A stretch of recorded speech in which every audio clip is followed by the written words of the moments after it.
Chapter 4: The Psychology of Public Relations. The systematic study of mass psychology revealed to students the potentialities of invisible government of society by manipulation of the motives which actuate man in the group. Trotter and Laban, who approached the subject in a scientific manner, and Graham Wallace, Walter Lippmann, and others, who continued with searching studies of the group mind, established that the group has mental characteristics distinct from those of the individual and is motivated by impulses and emotion, which cannot be explained on the basis of what we know of individual psychology. So the question naturally arose: if we understand the mechanism and motives of the group mind, is it not possible to control and regiment the masses according to our will without their knowing it? The recent practice of propaganda has proved that it is possible, at least up to a certain point and within certain limits. Mass psychology is as yet far from being an exact science, and the mysteries of human motivation are by no means all revealed. But at least theory and practice have combined with sufficient success to permit us to know that in certain cases we can affect some change in public opinion with a fair degree of accuracy by operating a certain mechanism, just as the motorist can regulate the speed of his car by manipulating the flow of gasoline. Propaganda is not a science in the laboratory sense, but is no longer entirely the empirical affair that it was before the advent of the study of mass psychology. It is now scientific in the sense that it seeks to base its operations upon definite knowledge drawn from direct observation of the group mind and upon the application of principles which have been demonstrated to be consistent and relatively constant. The modern propagandist studies systematically and objectively the material in with which he is working in the spirit of the laboratory. If the matter in hand is a nationwide sales campaign, he studies the field by means of a clipping service, or of a corps of scouts, or by personal study at a crucial spot. He determines, for example, which features of a product are losing their public appeal, and in what new direction the public taste is veering. He will not fail to investigate to what extent it is the wife who has the final word in the choice of her husband's car or of his suits and shirts. Scientific accuracy of results is not to be expected, because many of the elements of the situation must always be beyond his control. He may know with a fair degree of certainty that under favorable circumstances an international flight will produce a spirit of goodwill, making possible even the consummation of political programs.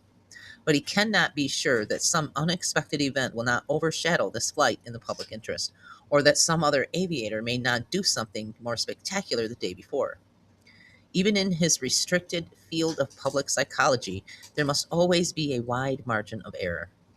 Propaganda, like economics and sociology, can never be an exact science for the reason that its subject matter, like theirs, deals with human beings. And human beings are unpredictable, right?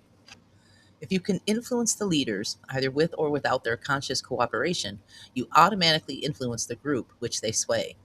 But men do not need to be actually gathered together in a public meeting or in a street riot to be subject to the influences of mass psychology. Because man is by nature gregarious, he feels himself to be member of the herd, even when he is alone in his room with the curtains drawn. His mind retains the patterns which have been stamped on it by the group influences. A man sits in his office deciding what stocks to buy. He imagines, no doubt, that he is planning his purchases according to his own judgment. In actual fact, his judgment is a melange of impressions stamped on his mind by outside influences which unconsciously control his thought. He buys a certain railroad stock because it was in the headlines yesterday, and hence is the one which comes most prominently to his mind, because it has a pleasant recollection of a good dinner on one of its fast trains, because it has a liberal labor policy, a reputation for honesty, because he has been told that J.P. Morgan owns some of its shares. Trotter and Laban concluded that the group mind does not think in the strict sense of the word. In place of thoughts, it has impulses, habits, and emotions. In making up its mind, its first impulse is usually to follow the example of a trusted leader. This is one of the most firmly established principles of mass psychology.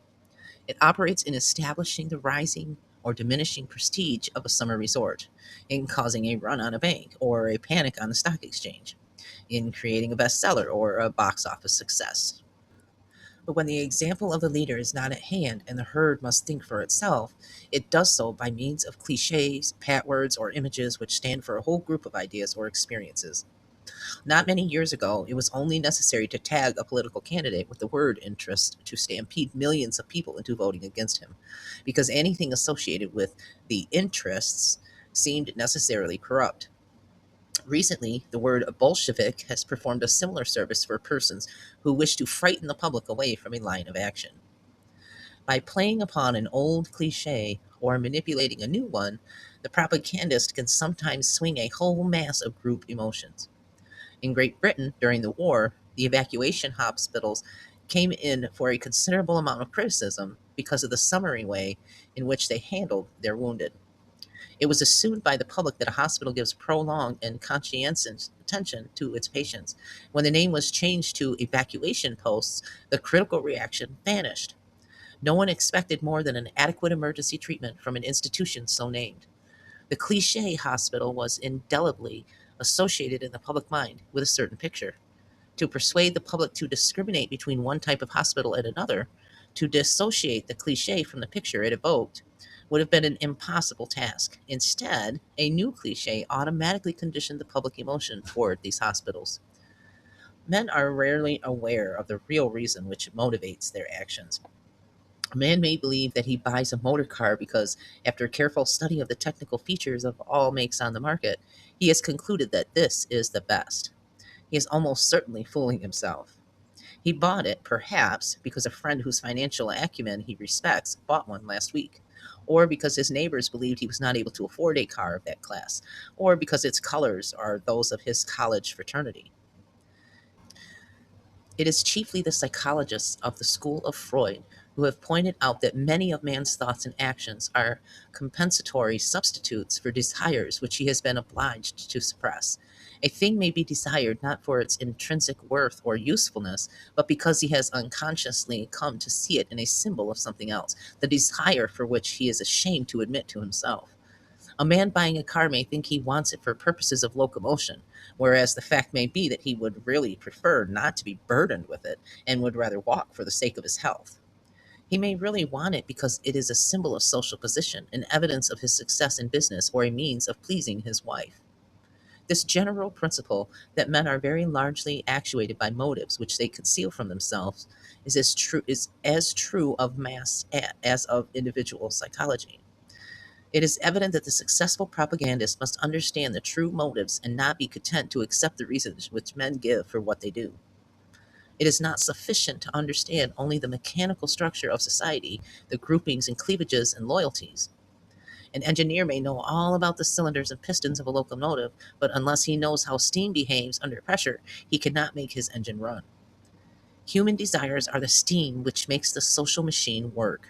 Only by understanding them can the propagandist control that vast, loose jointed mechanism which is modern society.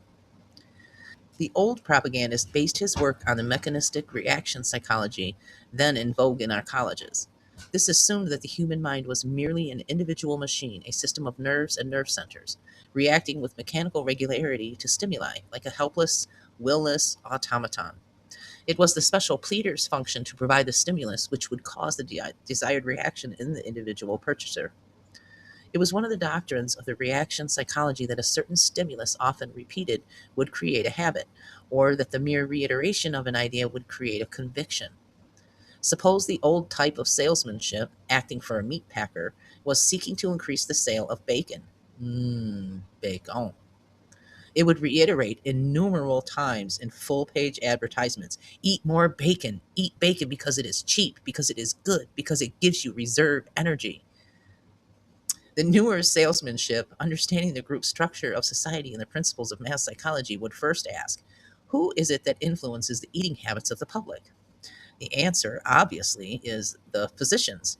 The new salesman will then suggest to physicians to say publicly that it is wholesome to eat bacon.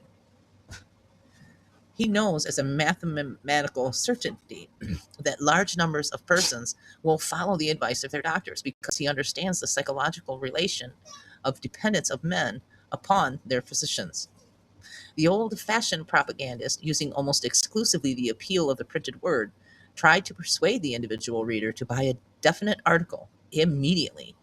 This approach is exemplified in a type of advertisement which used to be considered ideal from the point of view of directness and effectiveness. You, perhaps with a finger pointing at the reader, buy O'Leary's rubber heels now. The advertisers sought, by means of reiteration and emphasis directed upon the individual, to break down or penetrate sales resistance. Although the appeal was aimed at 50 million persons, it was aimed at each as an individual. The new salesmanship has found it possible, by dealing with men in the mass through their group formations, to set up psychological and emotional currents which will work for him. Instead of assaulting sales resistance by direct attack, he is interested in removing sales resistance. He creates circumstances which will swing emotional currents so as to make for purchaser demand. If, for instance, I want to sell pianos, it is not sufficient to blanket the country with a direct appeal, such as, "You buy a Mozart piano now, it is cheap. The best artists use it, it will last for years." The claims may all be true, but they are in direct conflict with the claims of other piano manufacturers and in direct competition with the claims of a radio or a motor car, each competing for the consumer's dollar. What are the true reasons why the purchaser is planning to spend his money on a new car instead of on a new piano? Because he has decided that he wants the commodity called locomotion more than he wants the commodity called music? Not altogether. He buys a car because it is, at the moment, the group custom to buy cars. The modern propagandist therefore sets to work to create circumstances which will modify that custom. He appeals perhaps to the home instinct, which is fundamental. He will endeavor to develop public acceptance of the idea of a music room in the home. This he may do, for example, by organizing an exhibition of period music rooms designed by well-known decorators who themselves exert an influence on the buying groups. He enhances the effectiveness and prestige of these rooms by putting in them rare and valuable tapestries. Then, in order to create dramatic interest in the exhibit, he stages an event or a ceremony. To this ceremony, key people, persons known to influence the buying habits of the public, such as a famous violinist or popular artist and a society leader, are invited. These key persons affect other groups, lifting the idea of the music room to a place in the public consciousness which it did not have before. The juxtaposition of these leaders and the idea which they are dramatizing are then projected to the wider public through various publicity channels. Meanwhile, influential architects have been persuaded to make the music room an integral architectural part of their plans, with perhaps a specially charming niche in one corner for the piano. Less influential architects will, as a matter of course, imitate what is done by the men whom they consider masters of their profession. They, in turn, will implant the idea of the music room in the mind of the general public. The music room will be accepted because it has been made the thing, and the man or woman who has a music room or has arranged a corner of the parlor as a musical corner will naturally think of buying a piano. It will come to him as his own idea. Under the old salesmanship, the manufacturer said to the prospective purchaser, "Please buy a piano." The new salesmanship has reversed the process and caused the prospective purchaser to say to the manufacturer, "Please sell me a piano." The value of the associative processes in propaganda is shown in connection with a large real estate development. To emphasize that Jackson Heights was socially desirable, every attempt was made to produce this associated process. A benefit performance of the jitney players was staged for the benefit of earthquake victims of Japan, under the auspices of Mrs. Astor and others. The social advantages of the place were projected. A golf course was laid out and a clubhouse planned. When the post office was opened, the Public Relations Council attempted to use it as a focus for national interest and discovered that its opening fell coincident with a date important in the annals of the American Postal Service. This was then made the basis of the opening. When an attempt was made to show the public the beauty of the apartments, a competition was held among interior decorators for the best furnished apartment in Jackson Heights. An important committee of judges decided. This competition drew the approval of well-known authorities, as well as the interest of millions who were made cognizant of it through newspaper and magazine and other publicity, with the effect of building up infinitely the prestige of the development.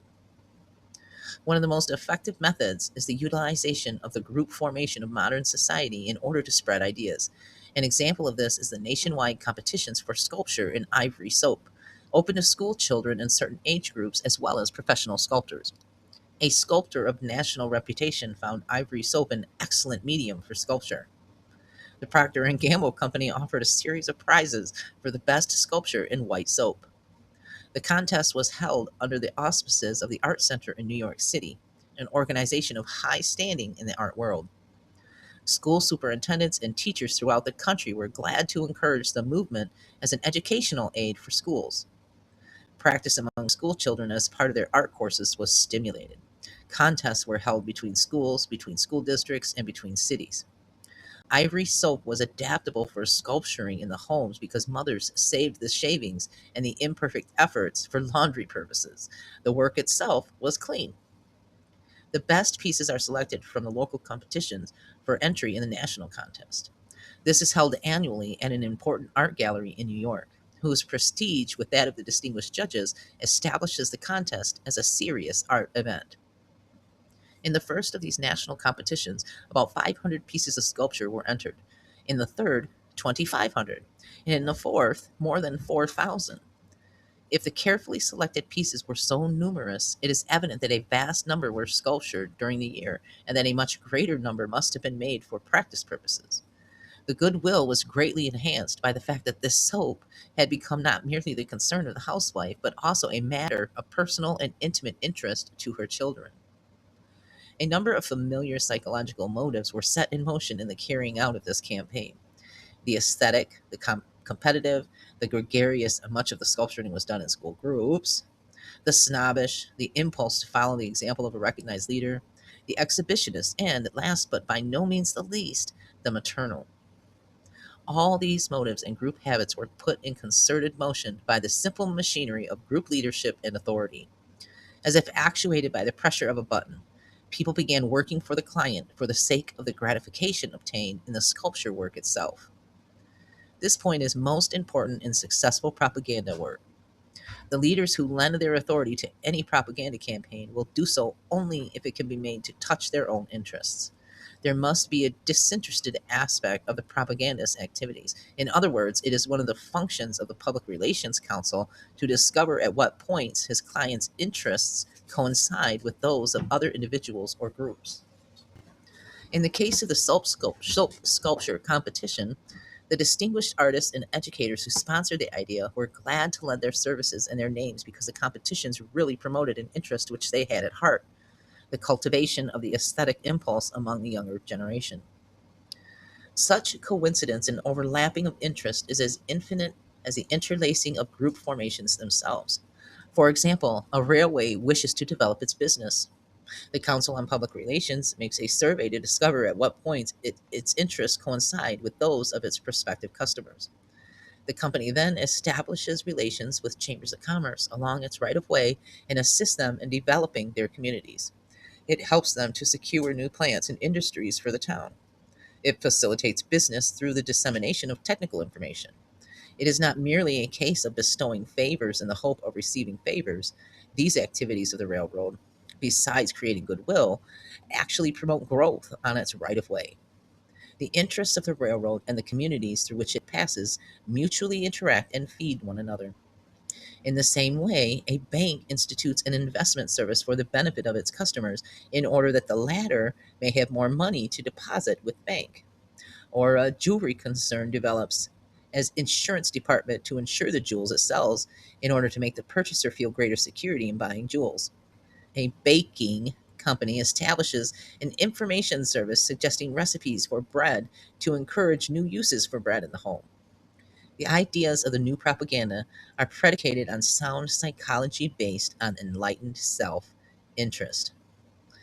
I have tried in these chapters to explain the place of propaganda in modern American life and something of the methods by which it operates, to tell the why, the what, the who, and the how of the invisible government which dictates our thoughts, directs our feelings, and controls our actions. In the following chapters, I shall try to show how propaganda functions in specific departments of group activity, to suggest some of the further ways in which it may operate.